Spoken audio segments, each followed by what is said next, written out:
Hello friends, ఇది Google pixel phone ఇది. ఈ ఫోన్ ఆల్రెడీ మనం ఒక 1.5 మంత్ బ్యాక్ కస్టమర్కి రిపేర్ చేసి ఇచ్చాము. After that all of sudden మీకు 1 మంత్ 1.5 మంత్ అయిపోయిన తర్వాత మళ్ళీ ఫోన్ ఆఫ్ అయిపోయిందని చెప్పి మనకి తీసుకొచ్చి ఇచ్చారు. చెక్ చేస్తే బోర్డులో మళ్ళీ ఇంకొక ఐసీ షార్ట్ అయింది.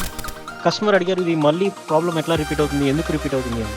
They are so many chances. Mostly chances ఎట్లా ఉంటాయి అంటే, మీరు దీనికి ఇచ్చిన ఛార్జెస్ కాకుండా హెవీ ఛార్జెస్ ఏమైనా పెట్టినప్పుడు, అంటే దీనికి ఒకవేళ 18 వాట్ 44 వాట్ 33 అనే వాట్స్ ఉంటాయి కదా, వాళ్ళు ఇచ్చిన వాటేజ్ కాకుండా మీరు హై అండ్ వాటేజ్ పెట్టినప్పుడు అలా ఛార్జింగ్లో పెట్టినప్పుడు ఆఫ్ అయిపోతుంది. అండ్ నెక్స్ట్ ఏంటంటే, మీకు ఎప్పుడైనా బ్యాటరీ లో ఉన్నప్పుడు, అంటే లో పవర్లో అంటే లో ఛార్జింగ్లో ఉన్నప్పుడు మీరు కెమెరా కానీ ఏదైనా గేమ్స్ కానీ యూజ్ చేయకూడదు.